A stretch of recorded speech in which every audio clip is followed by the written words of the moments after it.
उसके बाद से ना आवाज़ बिल्कुल डीप चली जाती थी और समझ में आती नहीं थी।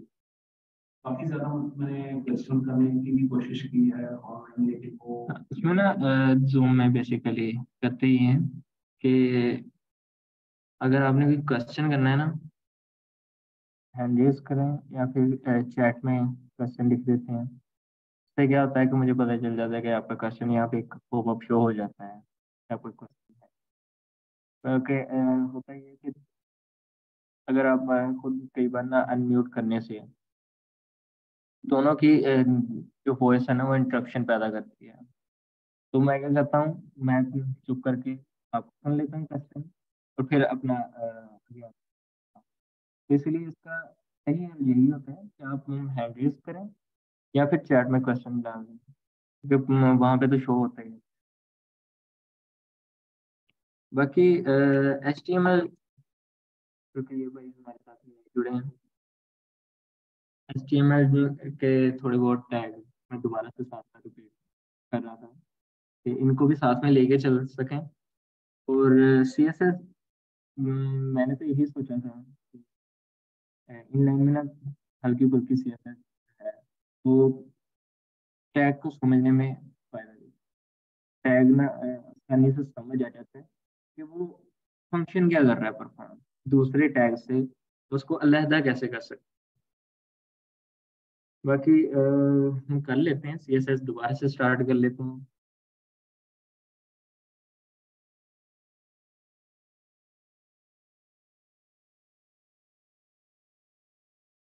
ओके।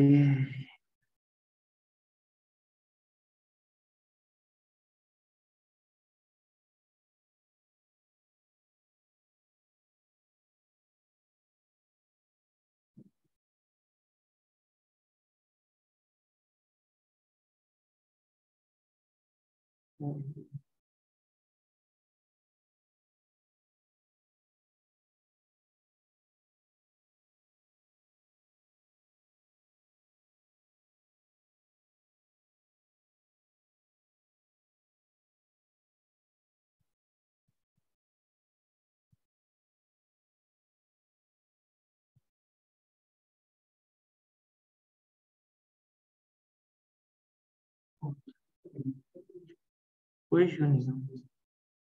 आपने बस ये देखना है कि एडिटर को बंद करने के बाद भी ना आपके वेबसाइट रन हो रही हो, बस किसी और के अगर आप शेयर करते हैं तो चल रही हो, बस यही होता है। एडिटर आपकी मर्जी है आप कौन सा यूज कर रहे हैं, क्योंकि एट द एंड आपने यूज करना है कि आपके फिजिबल कौन सा है।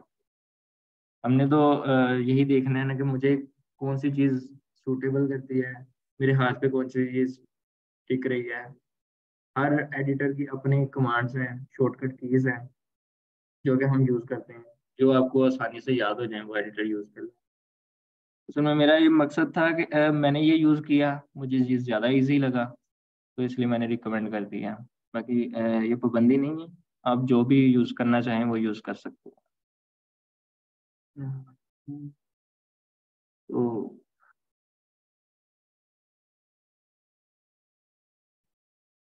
सबसे पहले हम इन लाइन में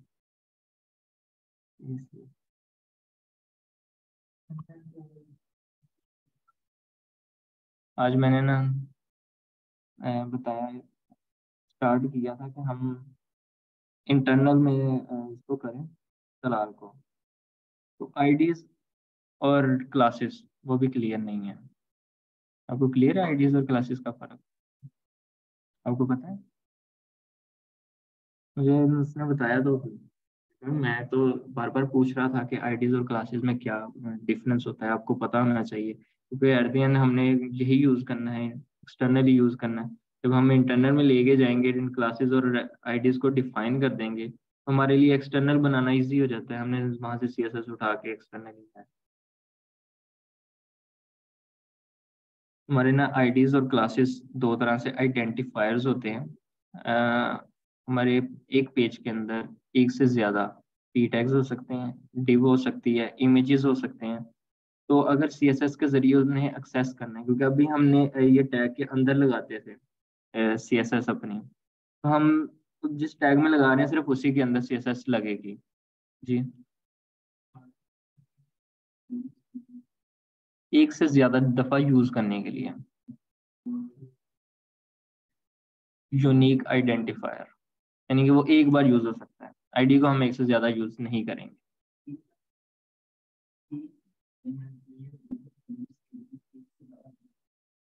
बिल्कुल रख सकते हैं कि अगर हम जा रहे हैं कि अब हमारे पास 2 P टैग्स हैं या 3 P टैग्स हैं, उन पे हमने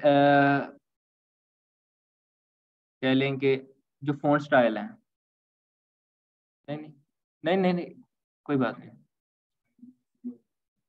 मैं ये कहना चाह रहा हूँ कि अगर हमारे पास मिसाल के तौर पर 3 P टैग्स हैं और उन पे हमने फॉन्ट स्टाइल, जो कि इसका स्टाइल है एरियल होता है, या फिर हमारे पास टाइम्स न्यू रोमन होता है, फॉन्ट स्टाइल होते हैं डिफरेंट, जो कि हमके ना स्टाइलिंग को चेंज करते हैं, वो हमने सेम रखना है, लेकिन इनका साइज डिफरेंट करना है। तो हम क्या करते हैं, क्लास इनको एक असाइन कर देंगे जो म्यूचुअल होगी, और एक वो असाइन करेंगे जो कि इनकी यूनिक होगी। इससे कि फायदा क्या होगा, हम जो म्यूचुअल है उसको जो असाइन वो दोनों पे अप्लाई होगा, जो यूनिक है सिंगल पे हम अप्लाई करेंगे, एक पी पे सिर्फ अप्लाई होगा जिसको हमने वो असाइन की है क्लास। तो हम इसमें क्लास असाइन करेंगे, जैसे कि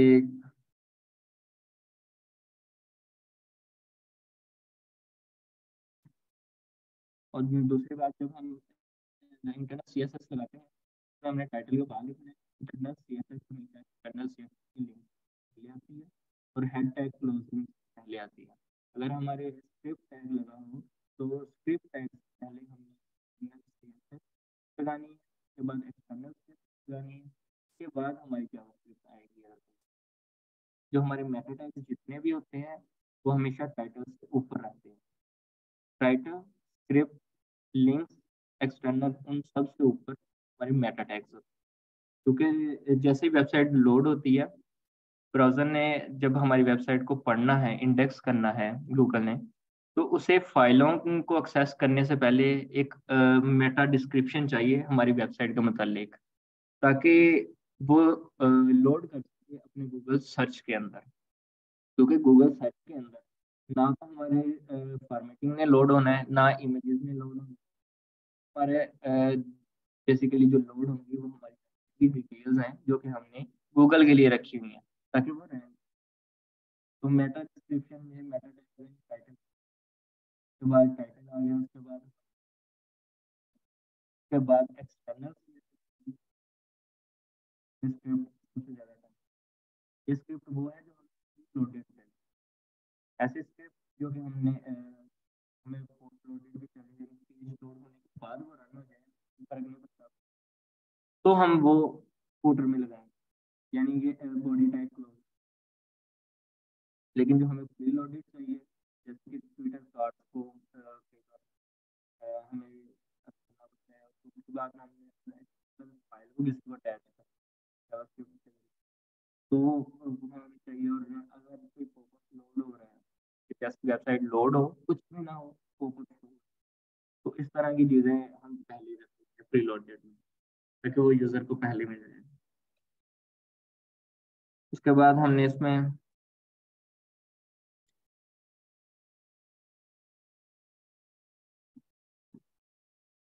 स्टाइल टैग लगाना है, जैसे कि हम इंटरनल में स्टाइल टैग लगाते हैं, सेम वैसा है।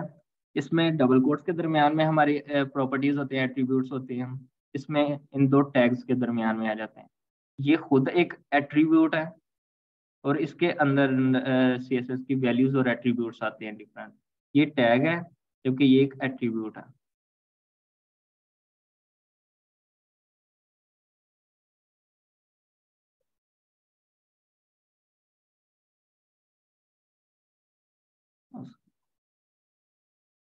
उसके बाद हमने आइडेंटिफायर लगाना है, जो कि क्लास या टैग या आईडी हमारे पास हो सकती है।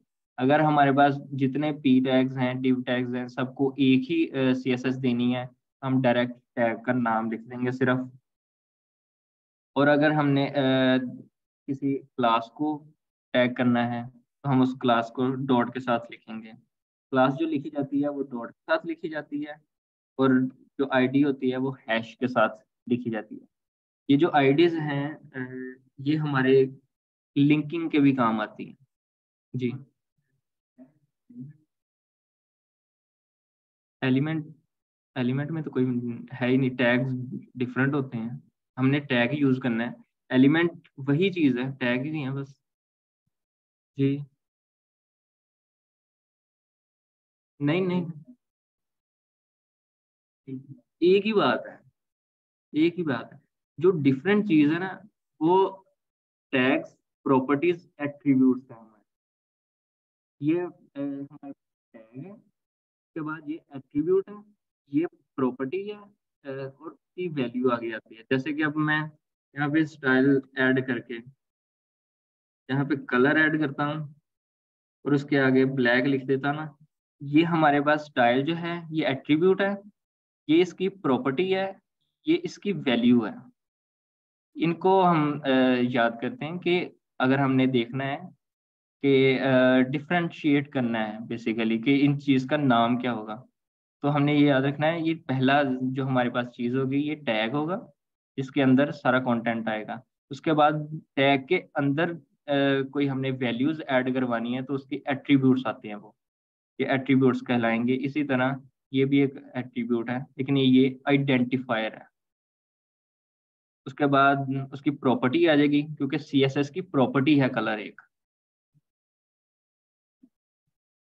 ही बात है, आइडेंटिफायर या सिलेक्टर की एक ही बात है। उसके बाद उसकी वैल्यू आ जाएगी, प्रॉपर्टी की जो भी होगी।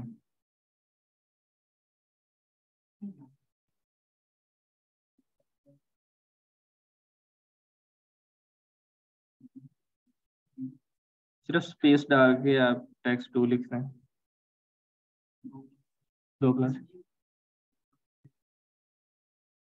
वही बता देता हूँ। अब हमारे पास दो पैराग्राफ्स हैं, ठीक है, एक लेफ्ट साइड पे एक राइट साइड पे है। हमें कस्टमर ने क्या कहा है कि दोनों का font style, font size same होना चाहिए, लेकिन उनका फॉन्ट वेट, बोल्डनेस वो डिफरेंट होनी चाहिए। यानी कि उनमें कुछ ना कुछ डिफरेंट हो, लेकिन उनकी कुछ CSS है जो बिल्कुल मैचिंग होगी। तो अब हमें अलग अलग लगाने के बजाय हम क्या कर सकते हैं, उनको एक एक क्लास असाइन करेंगे जो कि उनकी यूनिक होगी, जो कि सिर्फ इसको अगर बोल्ड टैग हमें लगाना है, इसको अगर हमने फॉन्ट वेट देना है तकरीबन 400 का, तो इसके लिए अलग क्लास रख देंगे। उसको जो 900 का देना है उसके लिए अलग क्लास कर देंगे। लेकिन उनका फॉन्ट स्टाइल और साइज सेम ही होना है दोनों का, उनके लिए हम एक क्लास म्यूचुअल यूज कर लेंगे। हमने बेसिकली ना कह लेंगे एक ग्रुप क्रिएट करना है।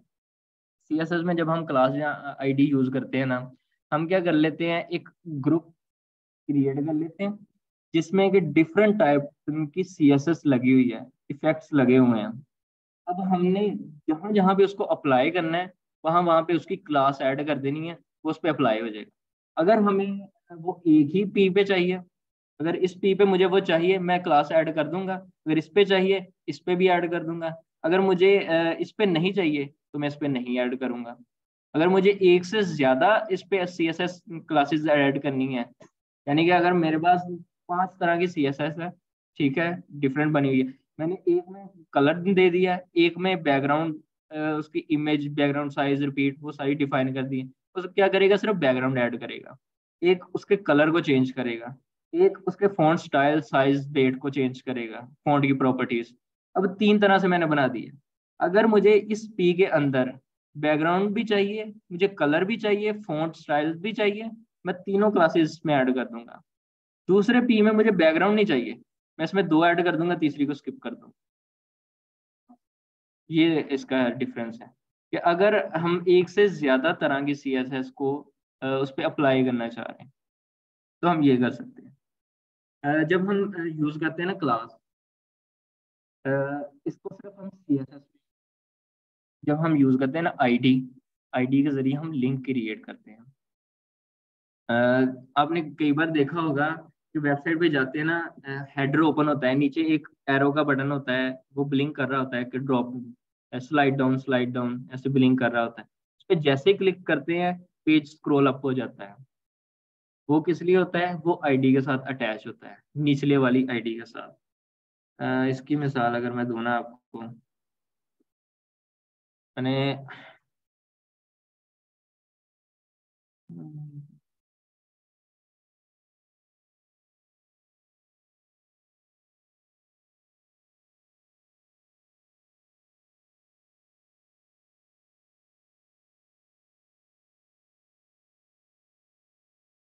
जैसे कि ये हमारे लगा हुआ है, इस पे जैसे ही क्लिक करना है ये सेकंड पोर्शन आ जाना है।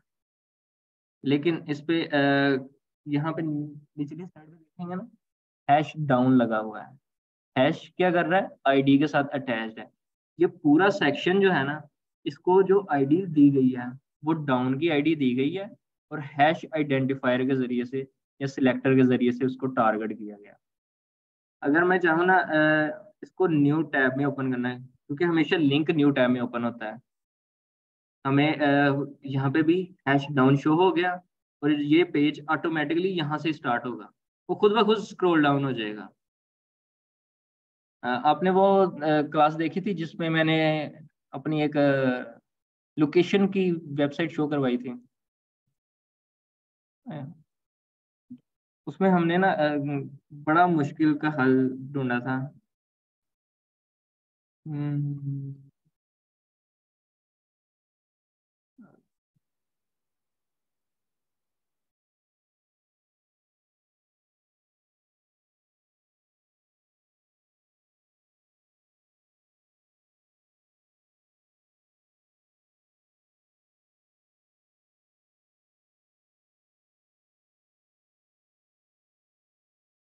तो ना हमें कस्टमर ने ये कहा था कि जैसे ही हमारे पास यूजर आएगा, उस यूजर के करीब करीब हैं, वो लोकेशन अपनी सेलेक्ट करेगा, उसके इर्द गिर्द जितने भी मार्ट हैं उसको वो शो हो जाएंगे। हमने प्रपोज किया था उसको बजट 200K का, कि हम गूगल API कनेक्ट लोकेशन के साथ, मोबाइल लोकेशन के साथ अटैच करेंगे। वो जैसे ही अपनी लोकेशन को ऑन करेगा, अ, मैंने कल ही देखा था इसमें, हम ना दूसरी वेबसाइट को देख के हमेशा आइडिया लेते हैं। ये कल ही मेरे पास ना सेम इसी तरह की वेबसाइट बनाने का एक प्रोजेक्ट आया, तो वो चाह रहे हैं कि यही सेम डिट्टो कॉपी उन्हें चाहिए पाकिस्तान की, रिपेयरिंग उन्हें वेबसाइट चाहिए। अब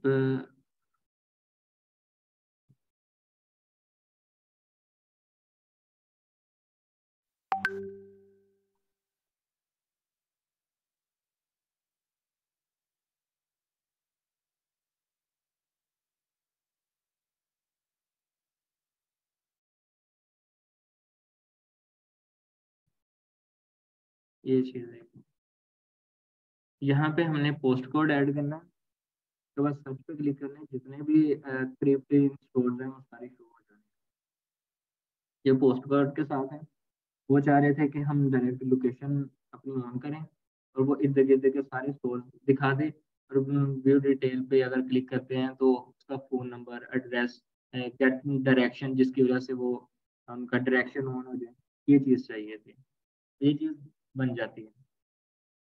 200 के बजट इसका था, लेकिन उन्होंने कहा कि हमने इतना बजट नहीं लगाना।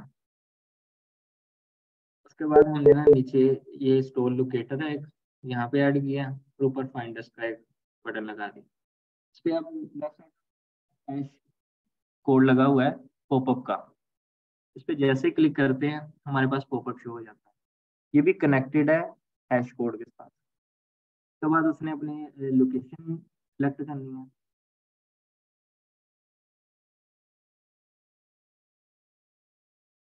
और सारा पेज स्क्रॉल डाउन होके जड़ा वाला पे वहीं आ गया।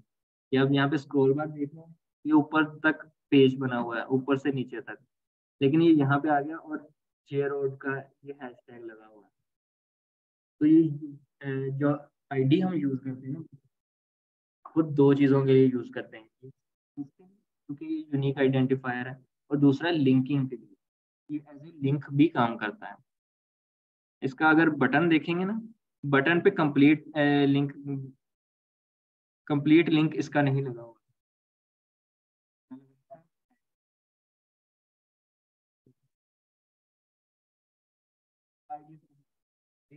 पॉपअप की, और क्योंकि मैंने लेफ्ट साइड वाला फिलअप करता हूँ, वेबसाइट का एड्रेस। अगर आप, मैं यहाँ पे देख रहा हूँ ना, यहाँ पे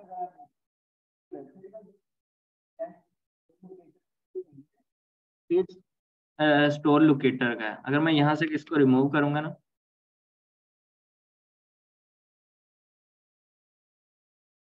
तो ये पेज स्टोर लोकेटर का है। अगर मैं मेन होम पेज पे चला जाता हूँ, तो इसका लिंक खुद ब खुद चेंज हो जाएगा।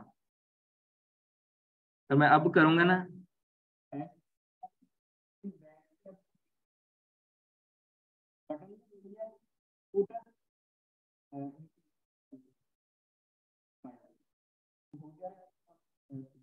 लगाते हैं ना, उसके अंदर कंप्लीट लिंक नहीं लगाते, तो जो हमारा करंट पेज होता है, उसका लिंक उसकी बैक पे ऐड हो जाता है आईडी के जरिए से।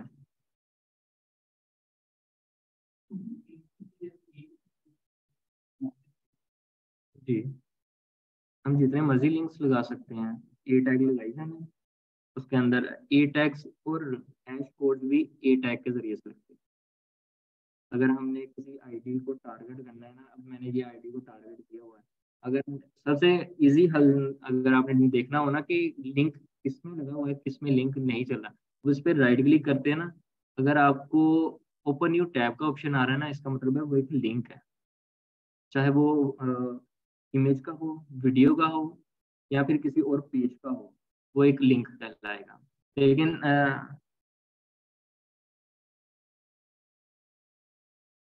अगर इस तरह का ओपन होता है, इसका मतलब है वो लिंक नहीं। इससे आपको अंदाजा हो जाता है कि ये लिंक है कि नहीं। अब हमने अगर क्लासेस वगैरह लगानी है, एक से ज्यादा क्लासेस,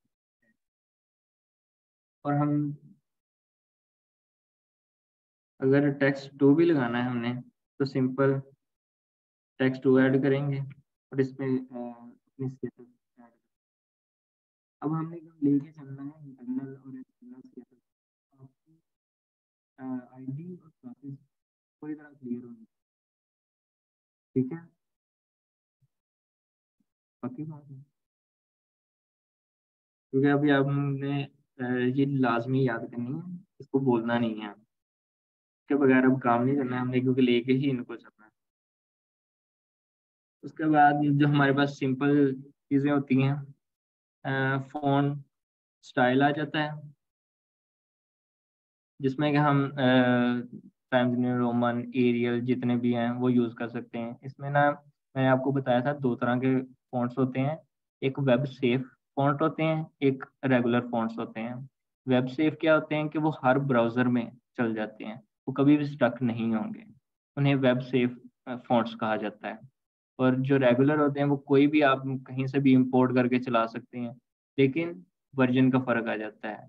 जो ज़्यादातर मुश्किलात आती हैं वो सफारी भी आती हैं एप्पल की वजह से, कि कई फ़ॉन्ट्स ऐसे होते हैं जो लोड नहीं होते, तो उसके फ़ोन की जो सेटिंग में बाय डिफ़ॉल्ट फ़ॉन्ट होता है, वो लोड हो जाता है फिर।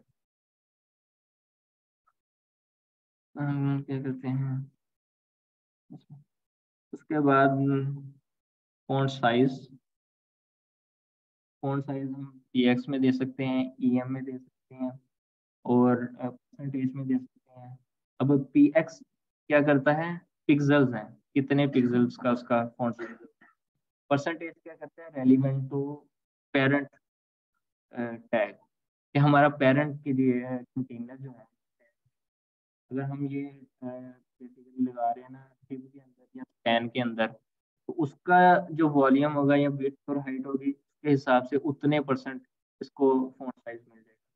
उसके बाद पॉइंट्स में होता है 1 em 1.5 em। उसके बाद हमारे पास फॉन्ट साइज एक और चीज़ होती है, व्यू पोर्ट हाइट और व्यू पोर्ट विड्थ भी होती है हमारे पास। व्यू पोर्ट क्या कहते हैं कि आप इस स्क्रीन पे उसको देख रहे हैं, उसकी विड्थ कितनी है। अगर हम 5 व्यू पोर्ट हाइट रखेंगे ना, तो इसका मतलब क्या होगा, तो जितनी उसकी हाइट होगी उसको वो 100 पे डिवाइड करेगा और 5% उसको हाइट दे देगा। 5% हाइट जितनी बनेगी मिसाल के तौर पर, तो वो 100 पे जब दस 5 देना है, इसका मतलब क्या होगा, 50 पिक्सल।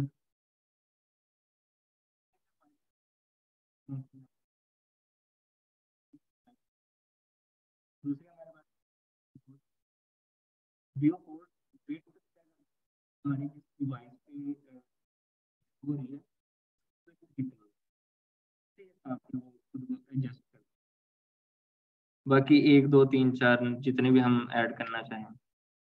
उसके बाद हमारे पास फॉन्ट वेट सबसे ज़्यादा यूज़ होता है। ये क्या करता है, बोल्डनेस क्रिएट करता है, ये हमारा टेक्स्ट कितना बोल्ड हो।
उसको करते हैं। अब इसने ये किया, इसने एक ही लाइन में रखी कितने में जो किसी को दे दिया टोटल बिट्स का। इसको हम जो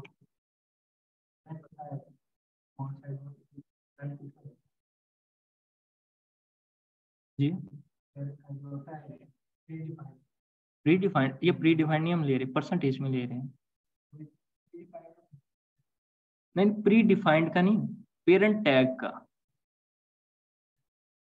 नहीं नहीं, फर्क किसमें होता है, प्री डिफाइंड बाय डिफॉल्ट होता है, हम इसमें चेंज कर रहे हैं खुद, हम इसमें चेंज कर रहे हैं जी।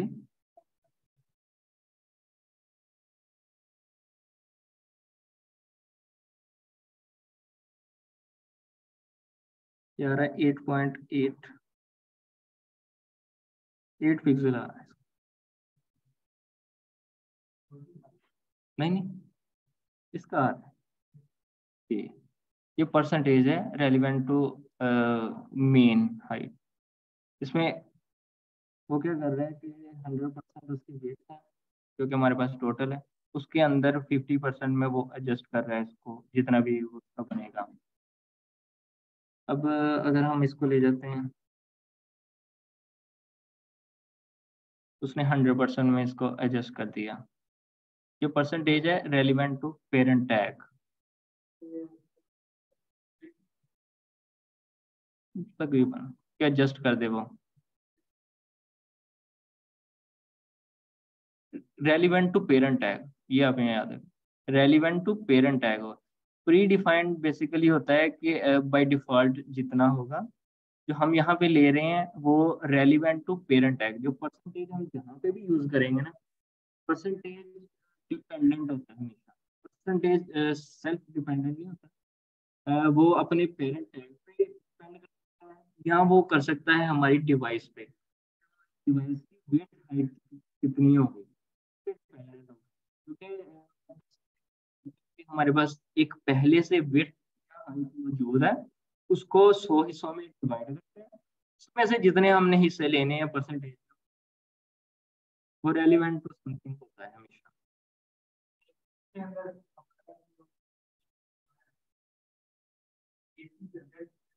जी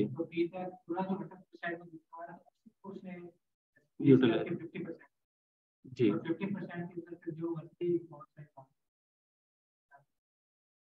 हम हमारा तो पिक्सल से फिर ताल्लुक ही खत्म हो गया ना। बिल्कुल हम तो ले ही रेलिवेंट टू पेरेंट टैग दे हैं ना। जब हमने ईएम यूज करना है, view port height, view port width use करना है, परसेंटेज यूज करना है, इसमें एग्जैक्ट नहीं आते, इसमें हमेशा रिलेटिव आते हैं। रिलेटिव डिपेंडेंट है कि आप जो पेरेंट टैग है उसका कितना रखेंगे या फिर आपकी डिवाइस की विड्थ हाइट क्या होगी, ये हमेशा उस पर डिपेंडेंट करेगा। 100% जी समझ आ गया सर परसेंटेज की।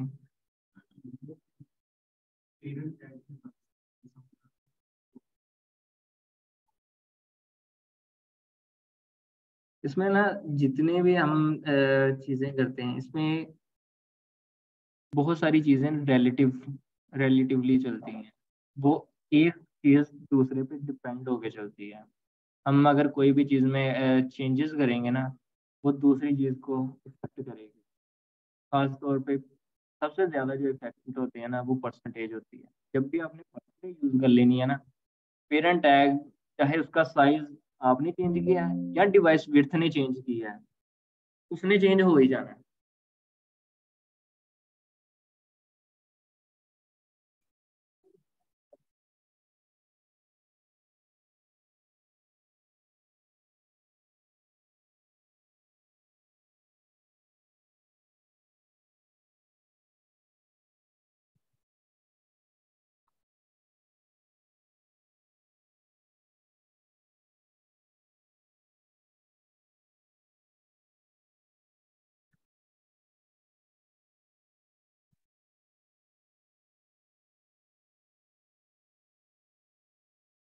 फॉन्ट की हम ज़्यादातर प्रॉपर्टीज यूज़ करते हैं, font weight, font size, font style, उसके बाद कभी कभार ना लाइन हाइट यूज़ हो जाती है।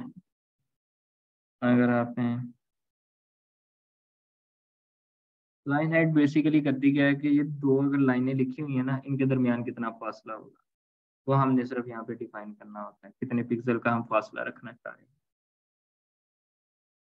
बाकी ये फॉन्ट की प्रॉपर्टी ये सबसे इनिशियल होती है और आमतौर पर हम बाय डिफ़ॉल्ट एक चीज़ प्रोवाइड करते हैं बॉडी टैग को, body tag width, body tag height, उसका कई बार ओवरफ्लो हमें मिल जाता है तो उसका ओवरफ्लो रिटर्न करते हैं और उसके बाद हम उसमें एक बाय डिफ़ॉल्ट फॉन्ट साइज और फॉन्ट स्टाइल प्रोवाइड करते हैं।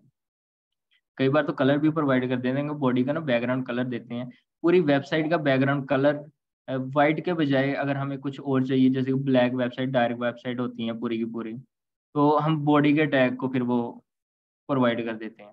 जब हमने बॉडी के टैग को प्रोवाइड कर देना तो बॉडी के अंदर जितने भी टैग्स होंगे उन सबको बाय डिफ़ॉल्ट वो लग जाएगा, CSS लग जाएगी। और अगर बाद में हम जाके इंडिविजुअली उसको चेंज करते हैं तो वो फिर उस पर अप्लाई हो जाएगी और बॉडी टाइप की जो CSS है वो इग्नोर हो जाएगी। इसमें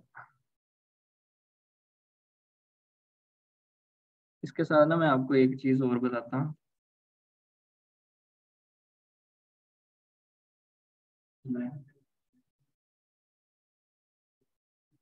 नहीं, ये हम टेक्स्ट के दरमियान ऐड करते हैं लाइन हाइट। अगर हमने डिव के दरमियान ऐड करनी है तो हम पैडिंग या मार्जिन को प्रेफर करेंगे, लाइन हाइट को नहीं करेंगे।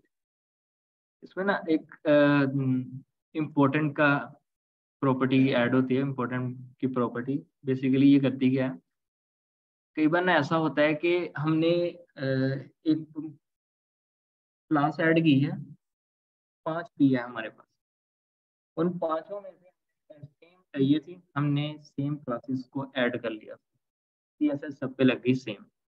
लेकिन अब प्रॉपर्टी को चेंज करना है कि जो 5वीं पी प्रॉपर्टी, उसमें से कलर का डिफरेंस करना है सिर्फ।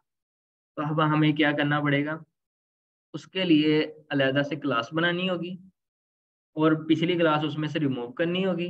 उसमें से जो हमने पहले सीएसएस लगाई हुई है वो सारी कॉपी करके उसमें ऐड करनी है, उसमें से सिर्फ कलर को रिमूव करना है, यानी एक नए तरीके से हमें बनाना पड़ेगा। इसका हल क्या होता है कि हम इसको सिंपली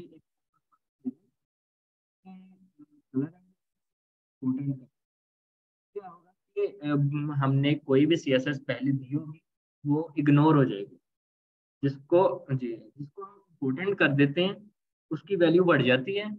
लेकिन हम अगर इसको इम्पोर्टेंट कर दिया है और इसके बाद हम दोबारा से कोई और प्रॉपर्टी लगा के उसको भी इम्पोर्टेंट कर रहे हैं ना, और दोनों ही कलर की प्रॉपर्टीज हैं, तो ये आपस में इंटरेक्शन है, ये दोनों को नहीं चलने देंगे। कई ब्राउजर इसको पिछली वाली को लोड कर देंगे, कई अगली वाली को लोड कर देंगे, क्योंकि इनकी जो वैल्यू है वो बराबर है। आपने जिसको इम्पोर्टेंट कर देना है वो दोनों एक लेवल पे। तो ये सब तब इस्तेमाल होता है जब हमारे पास प्री डिफाइंड क्लास होती है, चेंज करना है। वरना हमें तो अगर उसकी नई प्रॉपर्टी बनानी पड़ेगी, नई क्लास ऐड करनी पड़ेगी, तो फिर पिछले क्लास में से हमें कलर के अलावा जितनी भी सीएसएस लगाई है वो सारी की सारी लेके आनी पड़ेगी। तो वो काफ़ी मेहनती काम होता है। तो हम वो उसमें नहीं जाते, हम सिर्फ उसमें एक नई क्लास लगा के उसमें इम्पोर्टेंट कर देते हैं और वो अप्लाई हो जाता है।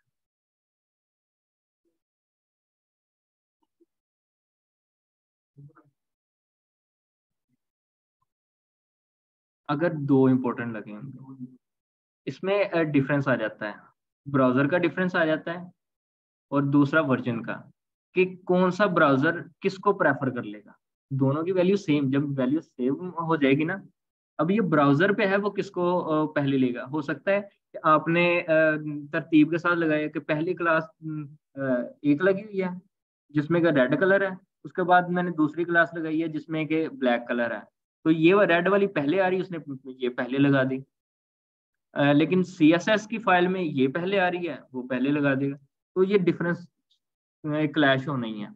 हम क्या करते हैं, इम्पोर्टेंट को बहुत कम यूज करते हैं, क्योंकि मोस्टली ब्राउजर जो होते हैं ना, इसको लोड नहीं कर पाते सही से।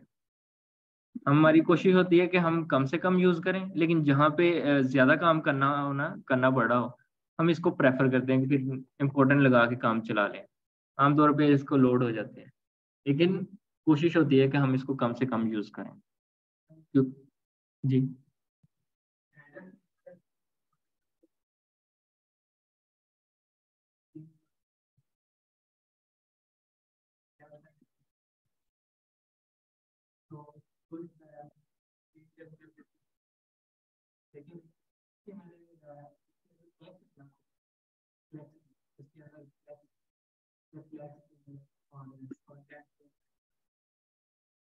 वो क्लास की ऐड करनी है।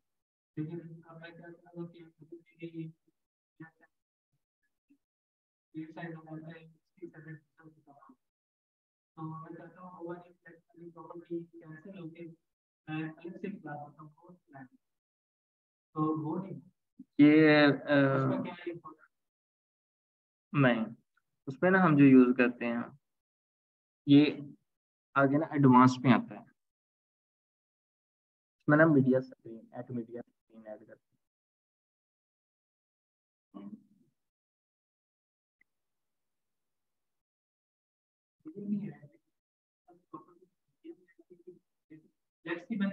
इसमें करते क्या है हम बेसिकली, कि मिनिमम उसको दे दें। अगर हम चाह रहे हैं ना कि 600 पिक्सल से ऊपर ये वाली शो हो जाए, 600 से नीचे ये वाली शो हो जाए, तो हम क्या करेंगे, मिनिमम 600 करके उसको डिस्प्ले ब्लॉक कर देंगे, या फिर उसका कोई भी डिस्प्ले, और 600 के बाद में उसको डिस्प्ले नन कर देंगे। उससे क्या होगा, वो खत्म हो जाएगी। और जो उससे बाद में आएगी तो वो 600 के ऊपर उसका डिस्प्ले नन होगा, लेकिन 600 के बाद में उसका डिस्प्ले ब्लॉक या फ्लैक्स जो भी होगा।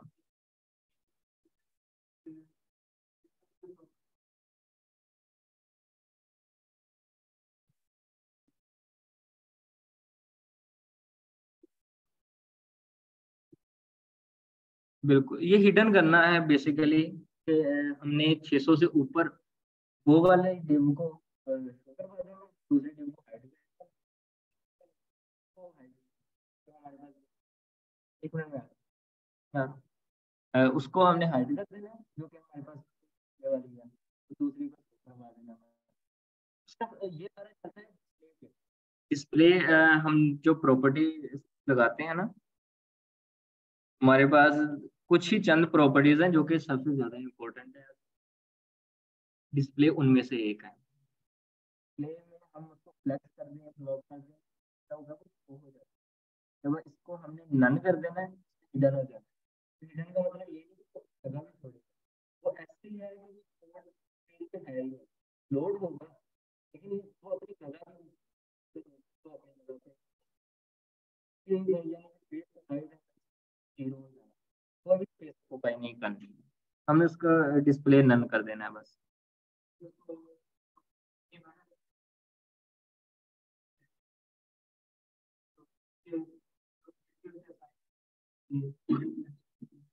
इसके लिए ना हम हेडर में जो प्रॉपर्टीज ऐड करते हैं ना, सीएसएस ऐड करते हैं, हम उसको हेडर के साथ टैग करते हैं। एच जो क्लास होगी ना उसके साथ एच लगा देते हैं, ताकि हमेशा जो हेडर की क्लासेस है ना वो अलहदा रहें, ताकि हम उसको बाद में छोटा बड़ा करना। हेडर हमेशा छोटा बड़ा होता है, उसमें एडजस्टमेंट होती है, उसमें कॉलम रिवर्स होते हैं।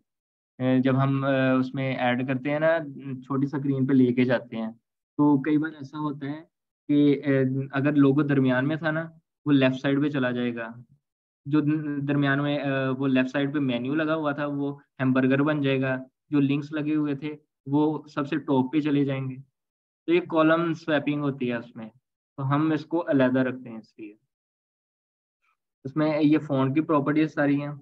उसके बाद बॉर्डर की प्रॉपर्टीज आ जाती हैं। सबसे पहले बॉर्डर की मोटाई क्या होगी, 1 px। के बाद बॉर्डर स्टाइल क्या होगा, सॉलिड। के बाद उसका कलर, ये बॉर्डर देने का तरीका। जी।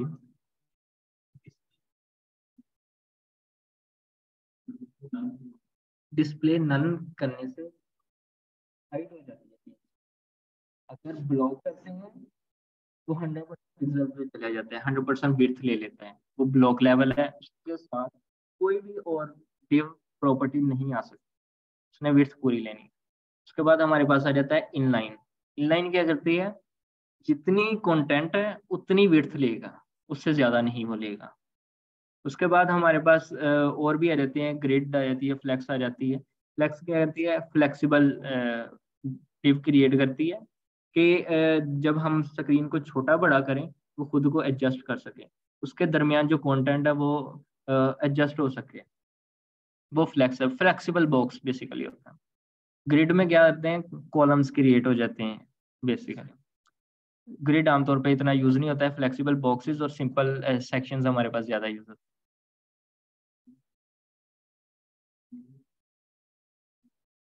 जी।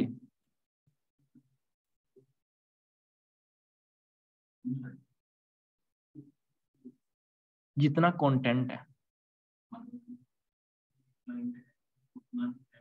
मैं अगर इसमें ए लिख दूंगा ना, तो वो सिर्फ ए जितनी स्पेस करेगा की विड्थ उतनी हो जाएगी।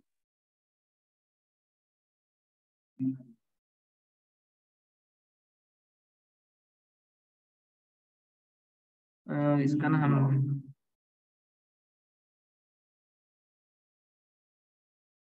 अब देख रहे हैं इसका बॉर्डर।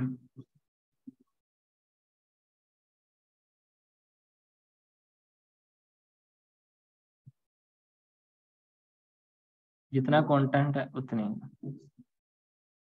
सिर्फ ये फर्क है। इनलाइन में ब्लॉक लेवल 100% विड्थ लेगा, इनलाइन जितना कंटेंट उतनी विड्थ हाइट लेगा। इनलाइन ब्लॉक, जी इनलाइन ब्लॉक। उसके बाद बॉर्डर है हमारे पास, ये पिक्सल कितनी मोटाई होगी, बॉर्डर का स्टाइल क्या होगा, ये डिफरेंट स्टाइल होते हैं, डॉटेड होता है, अंडरलाइंड होता है आई थिंक, और सॉलिड होता है, डबल लाइन, काफ़ी तरह के होते हैं। जो सबसे ज़्यादा यूज़ होता है वो सॉलिड ही होता है। इसमें हम ये दे सकते हैं, जब हम ऐड करते हैं ना, border top, border bottom, border left, border right. अगर हम चाह रहे हैं ना तो सिर्फ बॉर्डर बॉटम शो हो, हम बॉर्डर डैश बॉटम लिख के सेम वही चीज़ 1px सॉलिड ब्लैक ऐड, ये क्या करेगा, सिर्फ एक बॉर्डर ऐड करेगा एक साइड का। ये तब यूज होता है जब हमने कई बार ना लेफ्ट राइट में शेडो का इफेक्ट देना होता है, या फिर गुलाई एक साइड से ज़्यादा हो एक साइड से कम हो, या फिर हम उसको अंडरलाइन देना चाह रहे हैं पूरे बॉक्स को, तो हम ये top bottom left right single single use कर लेते हैं। ये सिंगल यूज करने के लिए है। अगर हमने चारों तरफ देना है तो हम सिर्फ सिंपल ये लिखेंगे, तो चारों तरफ से टॉप बॉटम लेफ्ट राइट लग जाएगा। लेकिन अगर हमने सिंगल एक सिलेक्ट करना है कि उसको टॉप को ही लगे या बॉटम को ही लगे, तो हमने सिर्फ बॉर्डर के साथ डैश लगा के top bottom left right add कर देना है बस। उसके बाद सबसे ज्यादा यूज होने वाली है रेडियस, बॉर्डर रेडियस। ये स्टाइलिंग के दरमियान में बहुत ज्यादा, बॉर्डर रेडियस क्या करता है, गुलाई पैदा करता है। हमारी जितनी भी वेबसाइट होती हैं, आप उसमें बॉर्डर के साथ जो बॉर्डर है वो अगर गुलाई में शो हो रहा है ना, तो ना हम देखते हैं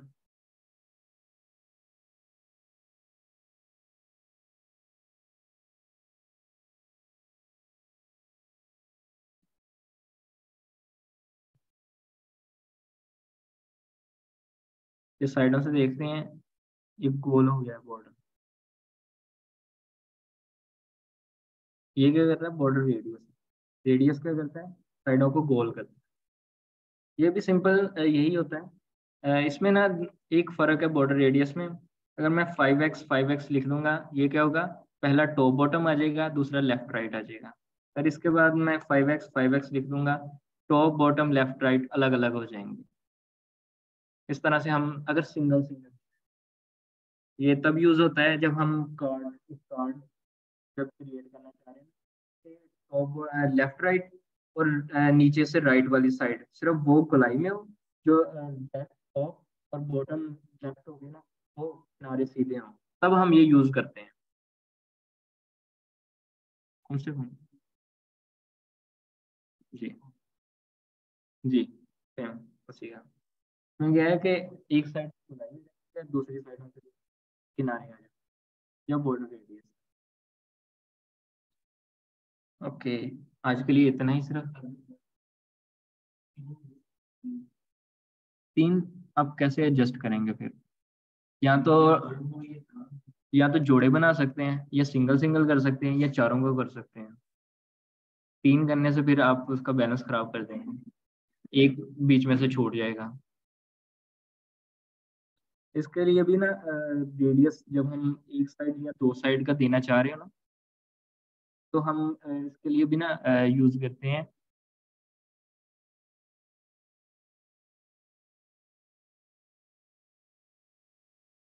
अस्सलाम वालेकुम सर। सर मैं 10 मिनट तक पहुंचा हूँ आपके पास। ओके सर, मैं आईडी से आ जाता हूँ। ओके सर, अल्लाह हाफिज़।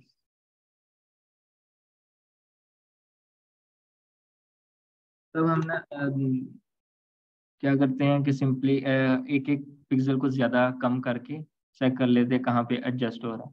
ये सेम शेडो की तरह ही होता है, बॉर्डर की तरह ही होता है। क्या अगर हम बॉर्डर को एडजस्ट करना चाह रहे हैं, शेडो को एडजस्ट करना चाह रहे हैं, तो हम एक एक पिक्सल को कम ज़्यादा करके देखते हैं, और वहाँ पे हम शो हो जाता है कि रिजल्ट क्या है उसके साथ। अगर तो हमने सबको ही लगाना है कि चारों तरफ से हो जाए, फिर तो हम सिंपल एक देते हैं और वो शो हो जाता है। लेकिन अगर हमने ऐसा करना हो कि तीन साइडों पे हो, एक साइड पे नहीं हो, फिर वो हमें बारीकी से उसको एडजस्ट करना पड़े।